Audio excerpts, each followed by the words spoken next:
began. I can't begin to knowing, but then I know it's growing strong. Wasn't the spring, and spring became the summer. Who'd have believed you'd come along? Hand, touching hands, reaching out, touching me, touching you. Sweet Caroline, good times never seem so good. I've been inclined to believe there never was, but now I look at the night and it don't seem so lonely. We fill it up. So this is another episode of On the Sidelines here. I must just mention a thank you to Cambridge Foot Golf, UK Foot Golf, which is sponsoring this interview. My guest today has played at Chelsea, Portsmouth, and most importantly, which we'll speak about a lot, Cambridge United. How are you doing there, Courtney? Yeah, Courtney? very good, mate. Yeah, good to have you. Thanks for coming on, Courtney. So we're just going to talk about Cambridge United. But first of all, we've got to touch on your time here. You started off at Chelsea with many famous names. You likes of John Terry, Carlton Cole, Leon Knight. What was that like? That was almost like a golden era of players in that Chelsea unit. Yeah, it was a good time, mate. You know, we had a good side. Our youth team was quite good. We had Robert Hoof was in our youth team. We had Mikel Forsell. So we had a really good side. And more importantly, there was a good bunch of lads. You know, so we got on well, and it was a great place for me to learn and obviously learn my trade. Yeah, fantastic. That must have been a decent place to start your career. And them Chelsea days, say the likes of John Terry, Leon Knight there. Must have been some good shenanigans going on in that youth team. All them characters.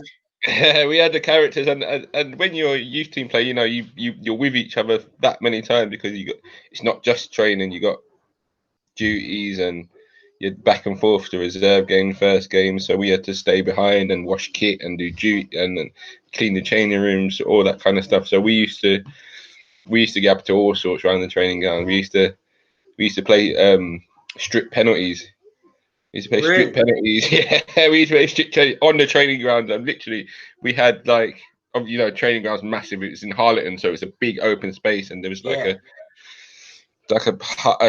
pavilion and porta cabins and stuff. Because it was old school then. They weren't the Chelsea that you know now. It was a good, obviously still a big club, but it was just before they built Cobham. So we was there.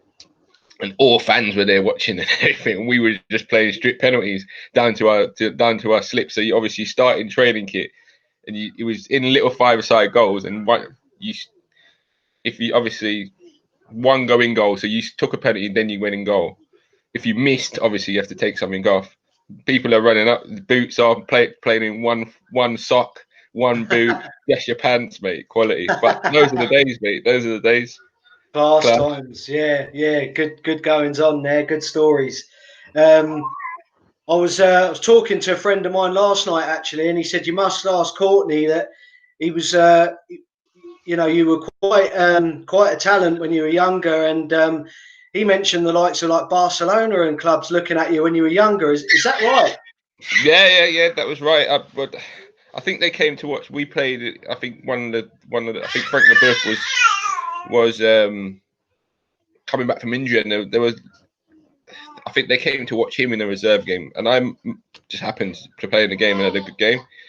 And after that, they came and watched me a few times in the youth team and stuff like that, and there was a bit of interest, but Chelsea wouldn't let happen. And Right. and What could have been pity, eh? yeah, you know, yeah, it's one of them. A lot of ex-players, or not even ex-players, and other people in their lives has got stories about what could have been and what if different choices and stuff like that. But just one of the things I didn't really even think about it at the time because I didn't have the choice, you know. So I think it was them and Monaco came in, but I didn't have a choice, you know.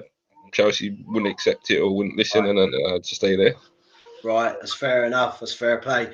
So going on beyond Chelsea, so your next club was Portsmouth, is that right in saying? Yeah.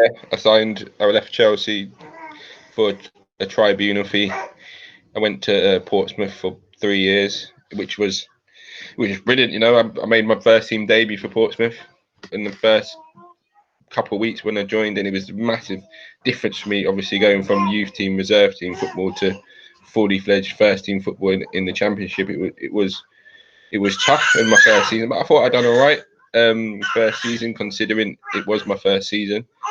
Yeah, and it was good times. We had I said we had a really good time there at Portsmouth as well. I signed the same day as Peter Crouch. We literally lived together in the hotel for a month, and then we bought houses that was across the road from each other. So we was literally together all the time. It was me, him, and Sean Derry that were together all the time, and it was good. After training, we had like little cooking clubs. We used to go to gym together, go for meals together. Yeah. Good times. So that was a bit of an odd three then with you three walking down the street. Yeah, mate, imagine. And more often than not, because Sean Derry was a bit older, he's like 4 or 5 years older than us. It was just me and Crouchy. So obviously I'm tiny, Crouchy's massive. You know what I mean? Yeah. And if you think I'm loud, mate, obviously you know him. He's much louder than me, mate. Yeah. Do you know what I mean? You've seen him on everything and heard stories, mate. He's a character. Is he? Yeah. He comes across as a good guy on the TV. Yeah. Quite a dry, funny guy, you know. Funny, mate. Funny, really funny. Yeah. One of the funniest out there, mate. Really good. Yeah, quality. So Fratton Park, what was that like to play at, Courtney? Because going there as a fan, it just, you know, you're just in awe of the supporters there. They really get behind the team. Yeah, support was brilliant, mate. It's electric. Support was brilliant. When we were playing well, support was brilliant. You know, as I said, my first season, they tend to like me in my first season. Obviously, it was my first, and how my style of play, obviously trying to attack and take risks and get at people and stuff like that. So they tended to like that kind of style. And as I said, it was brilliant. The fans were electric at times when things were going well. Obviously, in all football, when you're not playing so well, it can go the other way at times. But yeah, the fact it was really good. Excellent. So your favourite position was an attacking, offensive, left-sided player. Attacking, offensive. I mean, it's funny enough, when I went to Portsmouth, when I was at Chelsea and I went the season before, I played in the front three and was able to float and go where I liked, and I played my best football in that kind of position. But when I went to Portsmouth, Gray Rick said that's the kind of play, or that's the kind of position that I was going to be in. And the majority of the first season, I ended up playing left wing back, right? Which is a position that I hate. But obviously, first team football, we found a system that suited us and felt best for the first team. So I got drafted in that position. Yeah. But you know, I was just happy to play. So. Of course, yeah. So I spoke to Paul Carden recently on the sidelines, and we must have got cross wires because he said you enjoyed that left wing back. Nah, mate. As I said, Jimmy, when I played it again, obviously on the Jimmy Quinn, and I was knocking the door every week, more or less, telling me to change. I hated it, mate. And obviously, we had a disagreement with Jimmy Quinn because he expected me to do exactly the same role as I would do if I was playing attacking, if I was playing wide left. And he used to say I need to get like 10, 12 crosses into a game. Sometimes if you're playing on the wing, you don't even get 10, 12 touches, much less 10, 12 crosses. So we used to have that discussion, and obviously then go back, wing back, and get it up and down, and we it's just impossible. we just had a major disagreement about it, and I used to knock his door more or less all the time. Right. And in the end, obviously, that season he wanted to let me go. If you remember rightly, he released me at the end of that season because we had that much of a disagreement about it. Really, is that right? Yeah. We had that much disagreement. I mean, I didn't want to play there, and I think he knew that. And obviously, the things he was asking me to do, and I felt he was asking too much, because I used to compare it to Glees, who was playing the other side. He didn't ask that of Glees, because Glees was more a defender. He was, yes. So he didn't ask that of Glees to be putting 12 crosses in the box. So I'm saying you can't ask me to do it and do the same job as Glees when. But yeah, so as I said, we had a bit of a disagreement about that. Yeah, for sure. Interesting stuff. So obviously, Portsmouth was a good time for you. You mentioned Graham Ricks. I suppose he was instrumental in getting you to Portsmouth. Yeah, he was a big Chelsea man. Big Chelsea man. I mean, I didn't know who. I went in as a schoolboy, and I remember one of the first games that I played. I was playing wide left, and after the game, obviously he's had his kit on and stuff. He was watching the game, and he called me over to give me a little pointers after the game. But I didn't know who he was. I was only 13. I didn't know who he was. And then so he's giving me pointers of positioning and what to do once I'm on the board and stuff like that. And it's not till my dad told me after, that's Graham Ricks. He used to play for Arsenal and Ireland and wherever. Sorry, England and mate. And he was a top player. So then obviously I read up on it and looked under some clips and realised who he was. And he was always looking out for my performance and trying to coach me, even from then, in terms of progression through the academy and through the schoolboy films into the youth team. So when he got the job at Portsmouth, as I said, he always looked for me. So it was an easy move for me. Big supporter of you then. Yeah. So after Pompey, Pitty, I became sort of familiar and aware of you, if you like, at Boston, playing against Cambridge United. Now, that was quite a good period for Boston. I mean, would it have been Steve Evans you played under? Yeah. What a character. Another person I didn't get on with very well, mate. It was just, I mean, I went from, obviously, Portsmouth, that's it. That season, or remember the 2 seasons before, we got promoted. Portsmouth got promoted to the Premier League under Harry Redknapp. So it was tough for me because I left Portsmouth, I left Chelsea, the style of play, playing high. Same again, Portsmouth, playing a certain style of play. Then I was signed for Oxford. In League Two. Yeah. I had a few loans at Luton and Coventry. But then I went to League Two with Oxford under Graham Rick, because I thought that the style, obviously I know his style, so that regardless of what league it is, he's going to play a certain way. But when I went to League Two, it was an eye opener for me, compared from obviously how I've been playing. Just the football that was played was totally different, in the air and battling and this and that. And it took me a while to adapt to it. Yeah. So when I went to Oxford, obviously it didn't work out at Oxford, and then I went to Boston, and that was a major eye. I mean, not having a training ground. Our Steve Evans, obviously his philosophy and style, we just wanted to launch it, and we just, even his training regime, like certain times he would just be in a mood. From a I don't know even why, not to do like, so we'd be doing like possession or something like that, and he'll just say nah, stop, and just take us on for a big perimeter run, or just run for the rest of the session. He'll just lose his head. Really? Yeah, for no reason whatsoever. His favourite was, so if we're playing in a game, so we're having a match, and if we were winning, so we're winning 1-0, and the other team comes back to beat us, we already know that we're in training the next day, regardless. So no matter what plans, obviously Boston is in the middle of nowhere. Yeah. Boston, so many of the boys lived, like I lived at the time, I lived in Nottingham. some boys still lived in London, Peterborough, or whatever. Yeah. And no matter, regardless of what, by that time you're on the pitch thinking, oh my God, I can't even go home. No. Do you know what I mean? You're in tomorrow. Not worth it, so then he used to call us in the morning and say you at the training ground at 7 o'clock. He used to do things like that. So we used to drive to the training ground at 7 o'clock, and he just didn't turn up. Really? Wouldn't turn up. So we'd drive there, wait for him, and end up waiting for him about an hour. And then we just used to turn back and go home. He just didn't turn up. He just wanted to inconvenience you. Shocking, mate. Right? Wow. Yeah, honestly, mate. That's pretty bad. Mate, that's what he was like, mate. Honestly, shocking. So after the first couple of times, you probably just didn't bother going on the Sunday morning.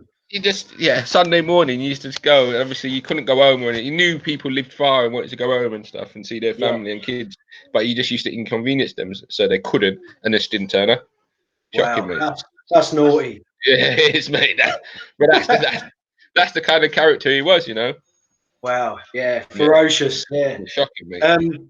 But at Boston, would you have crossed paths with Paul Gascoigne, Gazza then? Yeah, Gazza played my season. So the season I played Boston, we signed Gazza and thought brilliant. Yeah. Brilliant. Get the ball We're playing with Gazza, mate. Class. Like, couldn't believe it. So we signed Gazza again. This is some Steve Evans up. I remember we're playing. We got a game. I can't remember who we were playing, but we got a game and we're doing team shape the day before. Gazza's not in the team. He hasn't picked Gazza. Gazza's not in the team. So we're doing 11v11 in the squad, team shape, and we need a keeper. Steve Evans tells Gazza to go and go for the resis, for the sub team. I was like, your reaction the same as mine. I was like, what? And I'm looking at him. Gazza's at the time is what, 35, 36 maybe. Yeah. Something like that. And I'm thinking, you can't be asking Gazza to go and goal, surely, for the sub team. Gazza went in goal, mate. He went in goal. Gazza's pulling enough saves out the top corner. Perhaps he'd asked to go and go. I was like, oh my God. But that was just Steve Evans. Like, for me, if I'm thinking Gazza, just go and he's put someone else in goal. Yeah. Of all the people, yeah. Of all the people. But that's just what he was like, mate. He just didn't care. Didn't care. And I think the club stitched him up a bit as well because with his money and stuff like that. And Gazza is one of the nicest men you'll ever meet in your life. Is he? I mean, he knows that, as I said, certain times, obviously, he knew what Stephen Evans was like as a character. So sometimes we used to come back from training and he used to just buy the lads all pizzas, you know. So when we got back to the training ground, there was piles of pizzas just waiting for us for food and stuff like that. Gazza would do that. Gazza would just buy it for us, mate. Quality. Would he? Yeah, really good, good. I remember he could still play Pitty because obviously we had a few trips there as Cambridge and had good games with Boston. Yeah. And I remember, he still looked fit, lean. He had the blonde highlights. Yeah, he was doing I remember he passed the ball out wide to someone. He done that behind the like left leg and flicked it out to him. And just mate, at least I've seen Gazza play. He still had the ability, but what he lacked was his strength. You know, when you remember Gazza, he used to burst through people and get his arms out and like get through gaps and stuff. He used to try that, but because he didn't have that like burst of pace or that anymore, he used to get caught out. And I remember we played. I took a penalty off him. To be fair, we played Lincoln and he wanted a penalty and I took it. I wouldn't let him have it. And then we played Lincoln again he played in a reserve game, and he was a fragile character. And I remember I didn't play, but I remember hearing that one of the young Lincoln lads that were playing against him at the time was on him constantly, you know, like giving him a bit on the pitch. And at half time, Gazza started crying, mate. They broke down in the changing rooms. Broke down, mate. I mean, he's a fragile character, mate. He used to take about 4 cans of Red Bull before games and Pro Plus and the lot, mate. And by that time, he's shaking. Do you know what I mean? Like, Yeah, and that's playing overloaded with sugar and the calories and caffeine and adrenaline, and he's just shaking too much, mate. But I think he had massive OCD, didn't he? Huge, massive OCD. So he used to tell us that he had to wake up at like certain times in the night and do press ups and sit ups. Right? He had to wake up in the middle of the night and do like 1,500 sit ups and mate, crazy stuff like that. Honestly, Wow, mad. He was really bad OCD. wow, didn't realise that. Yeah, and that I think that was his part of his characteristics in terms of his of taking a Pro Plus and taking the Red Bull and taking it. He was just had that compulsive. So normal people, but me and you or whoever would take like one Pro Plus, because I think he's just obsessed with certain things. He just does it too much. Wow, interesting insight into Gaza there. Cheers for that. Yeah, unbelievable. So yeah, had an eventful time at Boston with Evans, and Gaza and co. So we'll come to your time at Cambridge United then, Courtney. You see a lot of trials and tribulations, a few different managers, some highs and lows, but you played an awful lot of games at Cambridge United. I think you probably generally say you had a good time there. How would you sum your time up? Brilliant, mate. Brilliant. Enjoyed it. Met some really good characters, obviously. There for 5 years, more or less. Yeah. And it was good time. When the club that I left was a completely different club and standard of players and stuff that when I left was completely to when I joined. When I joined, I think it was to join that the season that just got relegated, I believe. Right. Or the season after, I can't remember. Was the manager Rob Newman? Rob Newman was the manager. We had Tony Spearing as assistant manager, and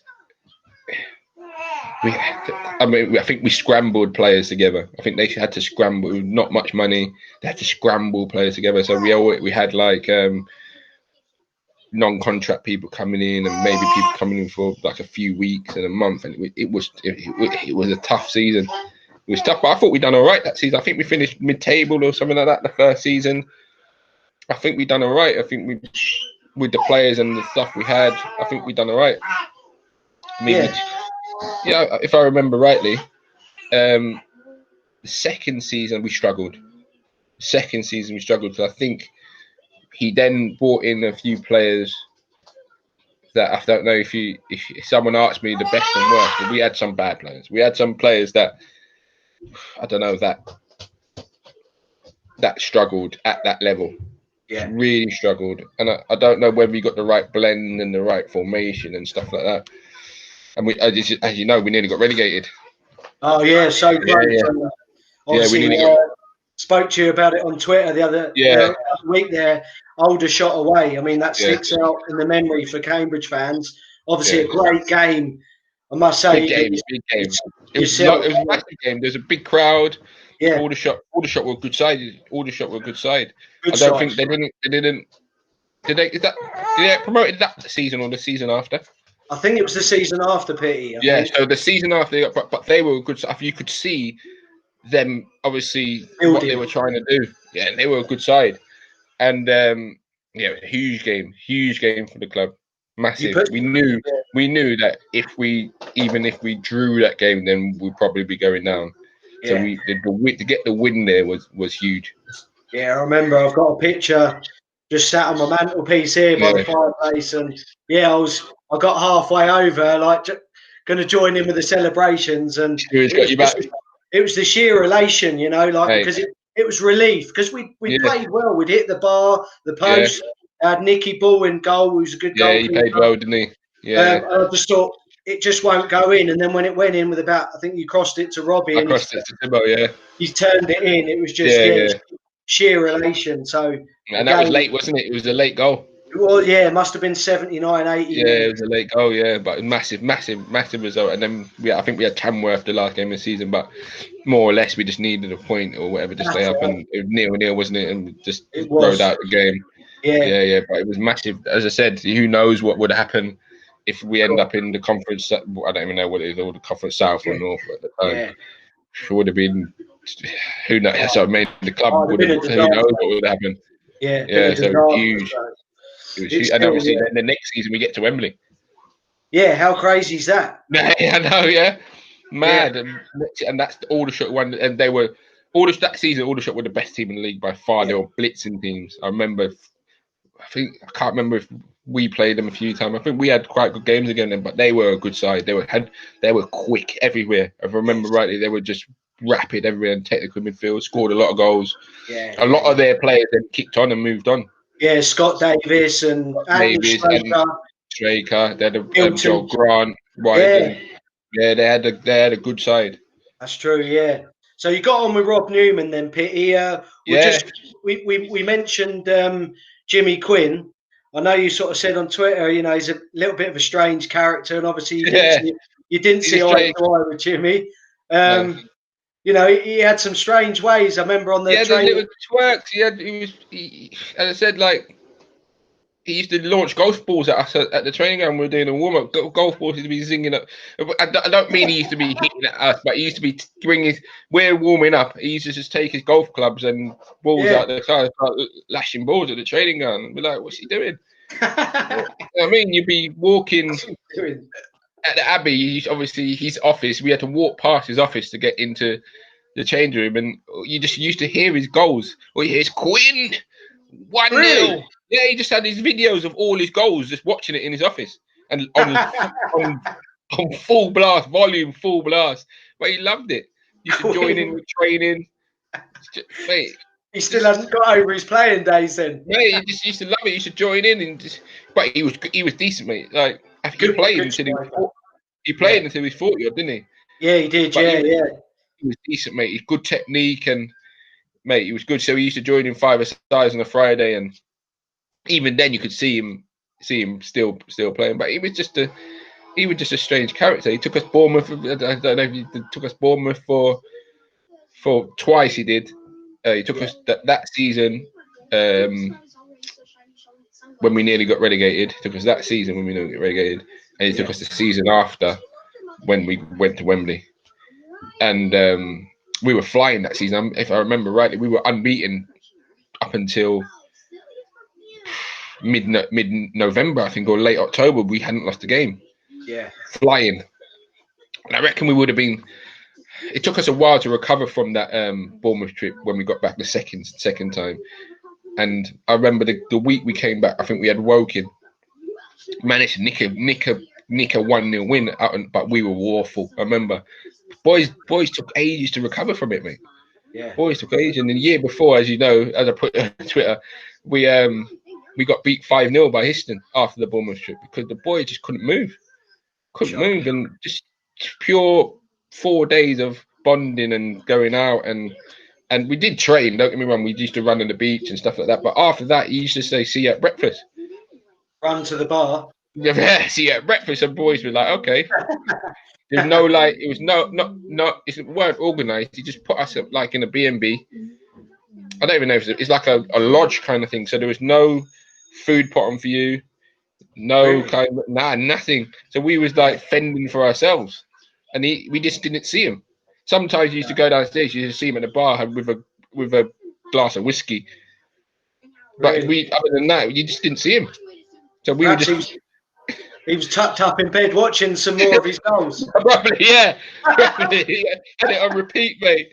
But yeah, we just didn't see him. And then so we were fending. Everybody was eating Chinese and the lot, mate. And next thing you know, we come back 3 days. I think we got back on the Wednesday, and then obviously the Saturday was we didn't. I don't think obviously we didn't train on the Wednesday. We trained Thursday, Friday, game Saturday, mate. We had no chance. No chance. And then the funny thing, At least we got an explanation.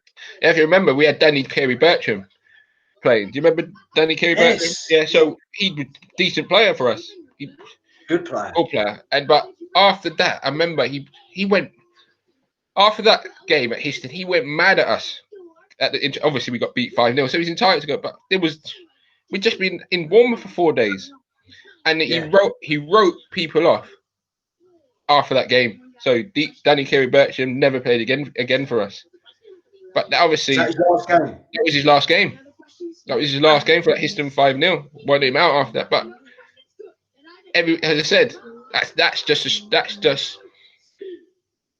lack of management, and that's strange. That is. Do you know what I mean? To write people off after that game, knowing that we've been out 4 days. Yeah, But yeah.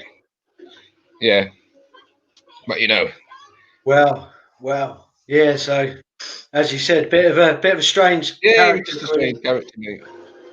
Strange Um, character. He did. I mean, if you remember even the playoff final, he didn't play Michael Morrison. no. Morrow didn't play. Morrow's our best defender. He went to where did he go after that season? Not Sheffield Wednesday. Who signed Morrow? Birmingham. Charlton, maybe, was it? No, he didn't go to Charlton. No, I'm not sure. I think it might have been Sheffield Wednesday. He could be right. Yeah, he's knocked about a few of them Championship clubs, hasn't he? Yeah, I think he went to Sheffield Wednesday first one. I can't, but he left that summer. Yeah. To go to and didn't play in the playoff final. It's a crazy decision. So you just think we got it in the playoff, in that Exeter playoff final? You just think we got it all wrong? Selection. We got it all wrong. I remember the boy saying his tactic was for us to sit off. Yeah. Sit off in the first half or in the game. Sit off in the first half. Let them play. Let them get. So we didn't have a kick for about 10 minutes. Didn't have a touch of the ball. We were just leaving them, letting them play. So all that, they were just getting comfortable and getting confident, and we ain't had a kick. Yeah. So, but that was his tactic. And then second half, we went at them a bit more, improved a bit. But you got to go for it in a final, haven't you? Yeah. We didn't have a go. We let ourselves down. We didn't have a go in that final. And I think that was disappointing. Because I felt that we were better than Exeter. They played well, obviously, but we let them play well in that final. Yes. And it was only 1-0. Even then, but we allow them to be comfortable and get comfortable in the game rather than us. Because of what we've done most of the season before that, we never sat back at anybody. That was part of our strength, to go and get at people and tackle it. And we were quite physical. We had a big side. We had Danny Brown and Cards in there and Rob Wollaston, and we had. And do you know what I mean? We were a physical side. Obviously, you had who played up front then. You had who played up front? Boylan, McEverly, was it? No, that was the year. Macca was the year after. We had Lee Boylan would have been. No. And was it Magno Vieira? Was it Rendell? Was it Magno Vieira? Not sure. Was it Rendell? No, was it? Nah. It's hard to remember, isn't it? Which player was which era? Lee McEverly, actually, because he played in the Burton game. Then he scored a free kick in the Burton game and got the penalty. So it must have been Lee McEverly. It must have been, yeah. So it was Lee McEverly and Lee Boylan who must have played up front. It was, yeah. Yeah, it was, yeah. So we were quite physical. We had you know what I mean? We had big, strong lads. And we had Leo Fortune West member on the bench, and Dirty used to. Cool. I liked Leon. Leo. About not the best technically, but he was effective and a handful, and we just let them. That was what we was about all that season, getting stuck in and frustrating, and we felt we let ourselves down in the final, which was obviously when you're in a final, you wanna perform. Of course, yeah. I think that the tactics that were employed, and you can't just blame the tactics. Obviously, we have to employ, but I felt that if we employed that from the start, what we did in the second half, it would have been I reckon we would have been better off.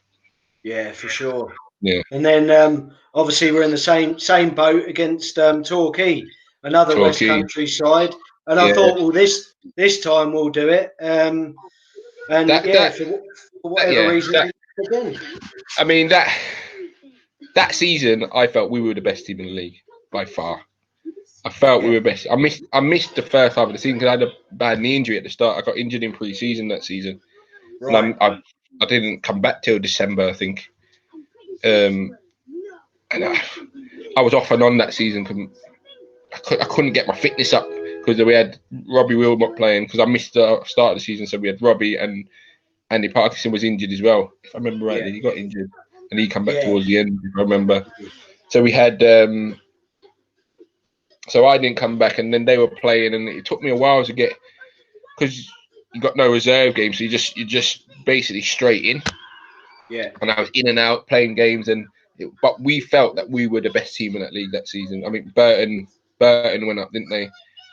On by 1 point or something. Can't remember. We needed to win that game, the last game at Altrincham. Do you remember? We had Altrincham at home, and they had to win by four or we had five to win goals. by 4, and Altrincham played a 4-5-0, didn't they? Remember? Yeah. You couldn't break them down. No, I remember. Yeah, you couldn't break them down. Yeah, and they had nothing to play for. They just came to frustrate us, basically, which is their prerogative. But we felt like they would come and try and play, and obviously that would have left gas for us. But yeah, the playoff final. I think that playoff final was probably my worst ever performance for Cambridge, which again is personally disappointed. Yeah. But I was really, for some reason, I was really nervous that game. Really nervous that game for some reason. I was really nervous the night before because I didn't know I was playing. Right. Because I've been in and out all season. It'd be me, Robbie, or Andy Parker all season. I got left out of the semi-final, I believe, or the first leg, one of the first legs of the second leg, and I didn't know I was playing. So I couldn't sleep. No, couldn't sleep. I was sharing with Glees. I couldn't sleep. So I was up and out, wondering if I'm going to play or not. Obviously, ended up playing. Really bad performance. Do you know what I mean? Really bad performance, and that was difficult. We played Torquay. When did we play them? Towards the end of the season and comfortably beat them 2-0. Yeah. Comfortably beat them 2-0. Yeah, B scored 2. B scored 2 goals. And we comfortably, as I said, it was comfortable. Yeah. So we felt like we've got these. Was that typical of Brabs, Courtney? Was that typical of Brabs not to name the team until late? Do you think that would have helped? Had he have? I reckon that would have helped. Yeah, I reckon that would have helped. Yeah, it would have helped. It would have helped me personally. Yes, there'd have been a bit of clarity. Knowing that I was such playing a big game. Yeah, big game. Yeah, it would have helped me personally. He didn't change. That's what he used to do every game. So it's not like it. That was his. Yeah, that was his plan. That was just his way. Whereas I say Jimmy Quinn before that, he used to name the team the day before. Yeah. So you knew, so you could prepare and stuff like that. Which obviously it's different managers and different ways and different members. But I'm now into coaching or managing. If I would ever do, I would always name the team the day before. Okay. Yeah. Always. That's just how I see it now. From my own personal feelings and how I know how I would always want to know if I'm playing and stuff like that, and get myself ready and get my mind ready for the game. But individuals, some people might be different. Some people might be nervous about playing, but that's just my personal thoughts of how I would like to be told. Yeah, I understand that. Yeah, and it as I said, it was no different throughout the whole season. That's how he worked it. But for such a big game, for my personal thing, not knowing I was going to play, and the thing is, during my time at Cambridge, majority of the games I played. I mean, I had a falling out with going back to Jimmy Quinn. I had a falling out with him because he dropped me for a game away at Torquay. It was another big game. I think Torquay, obviously decent side, and he dropped me saying that weren't my type of game, or he wanted to go more defensive. It's like, what are you on about? Yeah. What I mean? What are you on about? I play every single game, and you're dropping me for a away game. It makes no sense to me. Yeah. Again, we played Wolves in the FA Cup third round. Dropped me for that game again. Right. After I played the whole other games as well. Paid Stephen Reed, is it? Yeah. Stephen Reed ahead of me. I was like, what? For me, that. Do you know what I mean? So so for me, I always played, and for them to drop for the so-called bigger games away from home was like attacking my character. Like, why are you dropping me for away games? Why can't I play in the bigger away games? It doesn't make sense after I play every other game. So that was major for me. So I used to have obviously a big thing about that. But yeah, that going back to the playoff final, it was disappointing. I don't think we played well. I personally didn't play well. Yeah, and it was disappointing. That was a disappointing day, and yeah. Who was your favourite manager? Pitty, who got the best out of you for Cambridge? As I said, I would say Rob Newman did.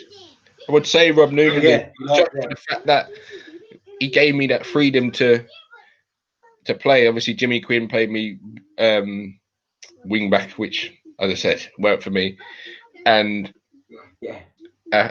Gary Brabin, mate, we played some good stuff, but he was wanting me to stay wide and be up and down. And that by that time, I think I had a double hernia under Jimmy Quinn, and I had a knee injury, and I had to adapt my game slightly from when I was first there. I had to adapt, but I couldn't. We had Andy Tompkin, brilliant Tonks was.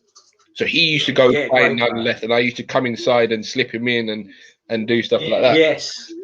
And that's how I had to adapt my game, because I couldn't do that all the time. And then I had to say, and then come if we was playing a Saturday, Tuesday, I couldn't. By the Monday, I still couldn't move. It's because of my knee and my groins. I couldn't move, especially if I hadn't played for a while. So it'd take me a while to recover. I remember going back to that. We played Bank Holiday. It was after the Histon game, actually. We played Crawley at home, and I came in at half time. Crawley at home. I scored. I think scored a free kick. Great goal. Yeah, I remember up the south stand. Yeah, scored a free kick. And then we played Histon away. I'd done all right Histon away, and then because it was 2 games, it was a Saturday, Monday. He gave everybody who's played 2 days off, apart from myself, and I think because he wanted to work on something. But as I said, it takes me so long to, especially because I think I was just coming back from injury then, so my knee again. So I hadn't played for hours, in and out, and then I played the 2 games. So we went to training. We had a day off, and then the next day we went to training, and I literally could not move. Really? And jogging around, I think it was just a park, just far. We were jogging around the park, and honestly, I couldn't move. And then we was doing some little drills. I think he was working on the wingers, trying to get wingers in and crossing and overlapping and stuff. And I was hobbling and trying to, and he thought, in his head, because he gave everyone else 2 days off, I was in the mood because I had 2 days off, because I didn't have 2 days off. But it was literally, I couldn't move. So he went mad, Gary Brabin, and Gary Brabin his vein was popping out, and I was like, I'm not here. I was like, no, it's not me being like sulking or anything. Sulking. And he sent me off. He sent me home. Did he? Yeah, he sent me home, mate. He sent me home. And I was like, I can't move, but he weren't having it and sent me home. Seriously, you tried explaining to him then? I tried, yeah, but he just, by that time his head went and he sent me home, mate. And I think he misunderstood my character certain times. And maybe I done certain things in certain times. I remember we played a game at home, Forest Green. I can't remember, and I was on the bench, and I think we lost the game. I don't think we won the game. I think we lost the game at home. I think it might be, I can't remember. But he made 3 subs, and I was on the bench. So it was coming towards the end of the game, and I needed to go to the toilet. So I went to the toilet, and I was coming back out of the toilet, and Bees and Phil Bonland were in the tunnel. Yeah. So I was talking to them for a bit, and the steward talking a bit, and the final whistle went. So obviously it looks like he's made the 3 subs, and I've sulked and gone and not come back. Yes. But I've just come and got talking, and the final whistle went. So it looks like I've gone and not come back. So I'm on my way home, and he calls me and says, where were you after I made the stop? I said, I went toilet, and then I was speaking to Bees, and then the final whistle went. Well, it looks like you. I said, yeah, but it weren't. He fined me a week's wages. Did he? Yeah. Fined me a week's wages, mate. Just for them 2 incidents, for sending me home from training when I couldn't, and obviously the tunnel. Yeah. And he fined, and that, I thought it was harsh. Yeah. Because obviously, but I just think he misunderstood my character. Yeah. Which, as I said, is there and there, but you know, I think as I said, Gary Brabin, good manager, good coach, enjoyed playing under him, but I just think that we just clashed in certain things. Right, yeah, for sure. I remember there's a quick story about Gary Brabin. Yeah, of course. we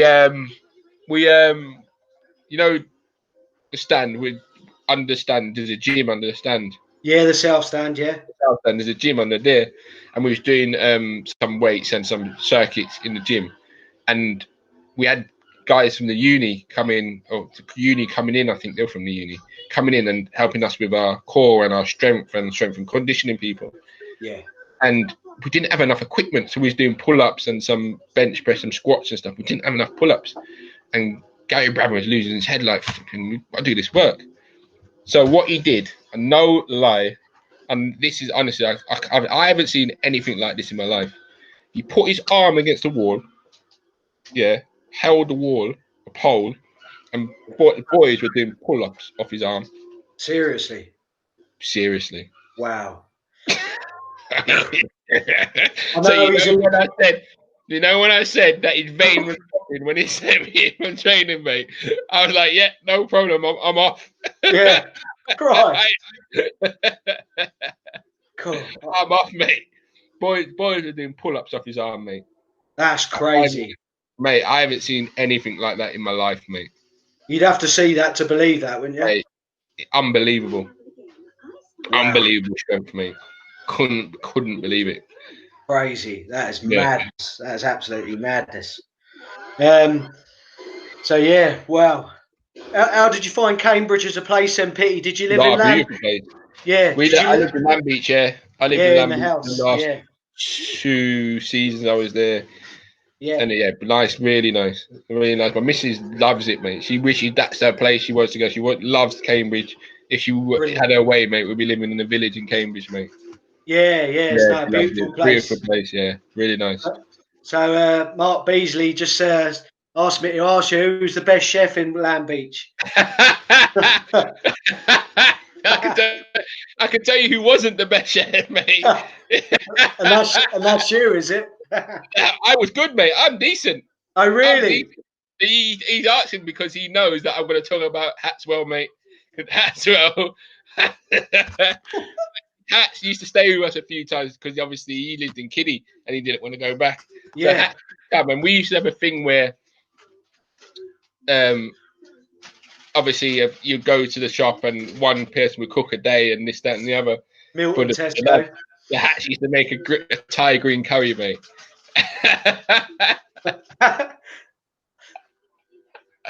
And honestly, it's the worst curry I've ever had in my life, mate. Really? But he used to love it, and me and Bees used to look at each other in the eyes like, "This is really good." And then you used to have to we used to have a dessert or biscuit to dip your tea in, your tea. So Hats one day he bought cheddars to dip in your tea, and tea cakes, mate. Tea cakes and cheddars. We was like, and he was like, "What? You're not having these Hats, mate? You can't dip cheddars in your tea, mate." No. Shocking. Me and Bees, mate, to this day, mate, always crack up, mate. Hats his Thai green curry and cheddars and tea cakes, mate. He was banned, mate. After that, he weren't allowed back. Really? It didn't taste like Thai green then. Hey, it tastes like just a piece of paper, mate. Just nothing. Right, so we know what Bees is getting at now. Yeah, that's what he's on about, mate. No, quality stuff, Pete. Well, like I say, loved hearing your stories and thanks for coming on. We've just got some questions. I'll just pop a couple, if that's all right, just from supporters. We've heard a few already from you, so you might have already told them, but Kieran Bartlett on the Amber Army site has asked, funniest story about his time at United. My funniest story, mate. It's probably, man. Tell you what, there's another story when we went to the army camp, mate. Jimmy Quinn took us to the army camp before, like as a little mini pre-season. Yeah. In January, I can't remember when we went. It was in Royston. And honestly, mate, this army camp, we went twice that season. Went in the summer and in the January. And Leo Fortune West, mate, he was killing me. Everyone was desperate to leave because we were there for like 5 days. couldn't do anything. There was no mobile phones. There was nothing, mate. I'm telling you. Oh, you stayed there for a few days? We stayed there for, till we was in campus. We used to have the bunk beds. The first time we went, we had to march. Like, they made us march and everything. Like, seriously, Oh, wow. It was like, these boys weren't having it. And Leo Furch, used to kill him, man. As soon as, and then when we left, we had to tidy up. And it was like Leo was tidying up on his own. He was so desperate to leave, mate. He was tidying, doing them. Lads, has anyone got any plastic bags, lads? Like, he was on it. Everything, man. The boys were in stitches. Just wanted to get out of there. Just wanted to get out, mate. Funny character. He was quite a sort of posh, upright character. Yeah, funny, mate. With the glasses on. His voice and everything, mate. And he could just, lads, come on, lads. Plastic bags. Quality, lovely, great story, that, Pitty. I love that, mate. Producing some bangers. Jamie Cox, he's quite one of my big supporters on the sidelines. Yeah. Favourite used manager, which to be fair, you've already answered. That's Rob Newman. And the best player that Courtney's played with at Cambridge United? Rob Williston. Williston was the best. Yeah, he was the best. I know you were good mates, but I mean, I helped him come to Cambridge. He was in I went to Chelsea with Rob. You did. And, mate, the things that Rob could do, mate. I mean, I don't think people realise actually how good he was, mate. He was run, tackle, skill. I say tackle, couldn't head. But yeah, on the ball, mate, frightening. I mean, he was meant to make his debut at Chelsea at 17. Yeah. You know what I mean? And that's how highly he was thought of there. Classmate, really good player. Yeah, decent player. I know he was a favourite of my brother's, who was a scholar at Cambridge, and he used to bang on about Williston. Absolutely outstanding player. So just wanted to ask you, Courtney, I know like it's a topic at the moment with obviously the Black Lives Matter. I wanted to just give you an opportunity and a platform to say whether it's affected you when you've played at all or you've suffered, and whether you think there's enough being done. What's your view on it? I mean, what's going on? I have a huge opinion of this. If anyone's followed me on Twitter, I have a huge opinion of this. Where I think people there's a huge problem where people who are saying Black Lives Matter, who are against Black Lives Matter, are thinking that Black people want to be, or are saying that they're better than everyone else, or they want to be high. But it's not. It's about equality, and it's not the blatant racists that we all know are out there, that people who I think that we're trying to fight and the far right or whatever, the blatant racist. It's the little subtle racist tones and nuances that I've felt throughout my career, or not just my career, my life. Yes. In that fact that people will look at you differently when you go to a certain, because you are a minority. I mean, I've obviously with football gone all over the country. I told Bees this story the other day that just throughout football, you go over the country and you get talking to people. You go to the shop, you get talking to people, and some people where you go, they've never ever had a conversation with a Black person in their life, never. So you have a conversation with someone, and then someone go, "Oh, you're all right, aren't you?" Like, well, yeah, I'm all right. Why wouldn't I be? But that's what because they don't know. They see the media or films or stuff in reading the paper and gang violence. They think that that's what it's like. But yeah, so they already painted that picture of what they think you're gonna be like when they speak to you, and then when you actually do speak to them, they're like, "Oh, actually, you're all right." Well, yeah, of course I am. It's crazy. Yeah, just but that's just little things. That doesn't mean that person's racist. No. Do you know what I mean? That doesn't mean, but he's got racial stereotypes and a racial understanding of Black people, BME people, or whatever, that needs to come down. He shouldn't be having those stereotypes. No. And those. Do you know what I mean? So it's not just the blatant racism, and we heard the terms in football about Black people or pace and power. You never hear them talk about how he's really clever, how he comes off and his touch and this. It's all about pace and power. Yeah. It's You know what I fair mean? So comment. that's just little things, and that's not them being racist, Yeah. but that's a racial stereotype. That's the perception. That's Yeah. the perception, yeah. Yeah. So it's Yeah. not, and I have this debate, and it's, as I said, it's not them. It's not me calling them racist or them being racist. Then that's just what they're brought up to Yeah. believe.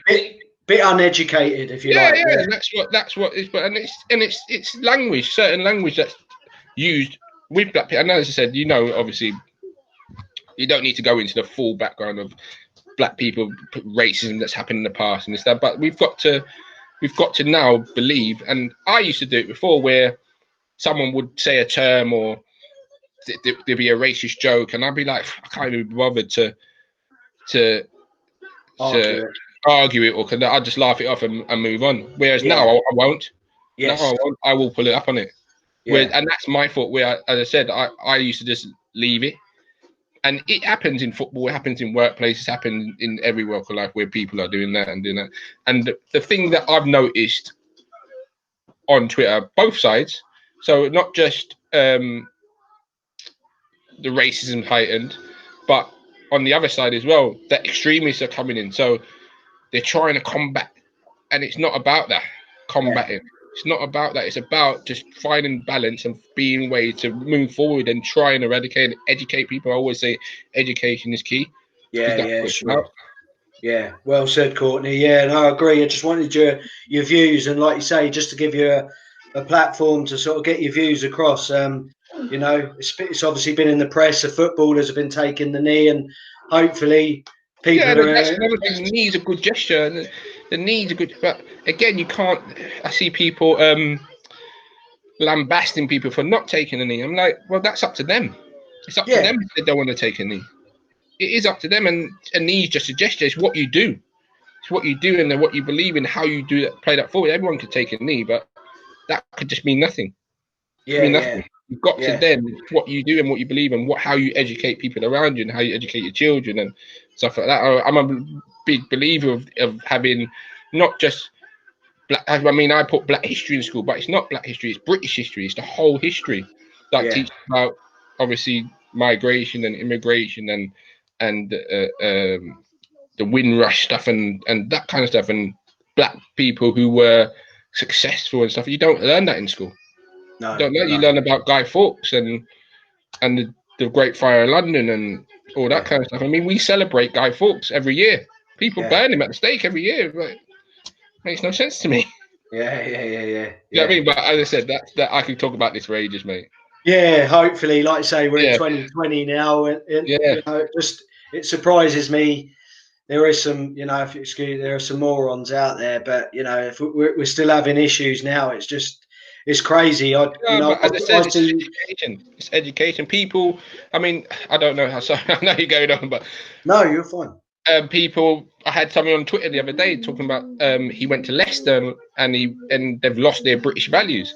I'm like, but the people in Leicester are British. They're British. Just because they're not. Most of them were born here. So just, do you know what I mean? Britain is now a multicultural place. It's their home, so they're British. So you can't say they lost British values, because that is British values. We've moved on from how it was 40, 50 years ago. Yeah. British values is now what Leicester is now. That's British. Sure. So, and they can't grasp that concept.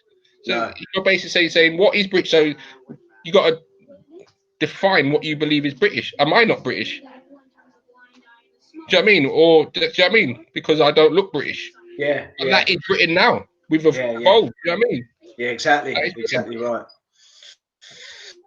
Well said, Courtney. Hopefully, like I say, get the message across and start moving forward on that subject. That'd be good. So just to finish off, mate, what's Courtney Pitt doing with himself now? I'm coaching now. I work in a school. I do like a little program. They do BTEC classes, then they got a football program where they get coaching they train every day, and then we play match on a Wednesday. More so head coach of a JPL team, academy team. So I do that. I do from under 8s to under 16s and trade and under 19s as well, that we're just starting this season. And and that's about it. I do a degree. I'm doing a teaching degree. Really? In my final year, my teaching degree, my sports coaching and teaching degree. So. Oh, well done, mate. That sounds Yeah, good. yeah. I'm just trying to find ways of about what I'm doing, trying to stay around coaching and football and teaching youngsters, which is what I want to do. Try and help youngsters. Brilliant stuff. And just finally, just for myself, I know, like me, you're a massive boxing fan. Oh yeah. Who's your favourite boxer, Courtney? At the moment, or both? We'll go for past and present then. Past and present. Sugar Ray Leonard, mate. Yeah. I love Sugar Ray Leonard. Yeah, and great. Present, well, I say present at the moment now. At the moment, Terence Crawford. Yeah, class. Crawford, mate. Pound for pound. Pound for pound, mate. Obviously, you got Lomachenko, but Terence Crawford, for me, at the moment, the way he's obviously switched both hands, switching, mate, unbeaten, cleaned up at light welterweight, gone on to welterweight. I think he's dangerous, mate. I think a lot of people are trying to dodge him because they know that he's dangerous, and because you know what boxing's like. He's not that much of a big name where he's going to generate that much money. Yeah, he's a dangerous fighter, isn't he, for them to take? Yeah, all the people that are worried about protecting their money and stuff like that if they lose their belt. So Terence Crawford for me. Yeah, definitely. You mentioned Lomachenko. I'll have to say I went to the public workout when he fought Luke Campbell. Yeah. And it gives me goosebumps now, like the reception he got for a fighter that was coming over, fighting a British fighter. Yeah. The whole crowd were just on their feet singing Lomachenko. He loved it, and he's a gentleman as well. But I think to go and see him in the flesh was they amazing. realise how good he is. That's why, don't they? Yeah, they do. They appreciate quality and class. Real boxing fans would appreciate that. Do you know what I mean? Definitely they would appreciate watching him in the flesh and having him come over and watching him doing his juggling and that class, mate. And the training that he does, mate. The training that he does. Have you seen him with the coins? He flicks up and catches the coins. Yeah, it's madness. Yeah, just him and Usyk. Yeah. Who wins out of Joshua and Fury? Just finally, who's your money on when that happens? Hopefully, we see it. I've always said that I feel that Tyson Fury is the best heavyweight. Yeah, I always feel that he's technically the best one. So I've got to say Fury. I think Fury. What performance against Wilder as well. And I think that just cemented it. Before he was like closer, but that performance against Wilder just cements it for me. He went and put it on him, didn't he? On him when nobody thought we were going to do that. Everyone thought he was on the back foot, trying to slip and dodge the punches and counter, and he went and mate, it was comfortable. Yeah, he said that's what he said he was going to do, and he did it. And he told him he was going to do it. Yeah. It was comfortable. It was easy. So if he's beating Wilder easy like that, and he's dangerous, and Wilder's dangerous. That punch that he's got is dangerous. He could knock anybody out. Yeah, and he walked him down, broke him down, mate. Yeah, for me, I think Fury wins. But it would be a great fight. Let's hope we see it, mate. That's the most important thing. Yeah, brilliant, Petey. Well, absolutely amazing to get you on. Hopefully I'll get Danny Potter off my back now because he said to tell him I love him. He keeps, mate, great lad. Keeps messaging me. When's Petey on? When's a Petey interview? So hopefully we'll be out in a couple of days. This will be out in a couple of days, and he'll get his wish. Tell Poxy I love him as well, mate. Of course I will. Thanks very much for your time, Petey, and I wish you all the best with your future endeavours, with your coaching, etc. So thanks very much, mate. Cheers, man. Thank you. See you, man. Cheers, Petey. Thanks. Yeah. Bye.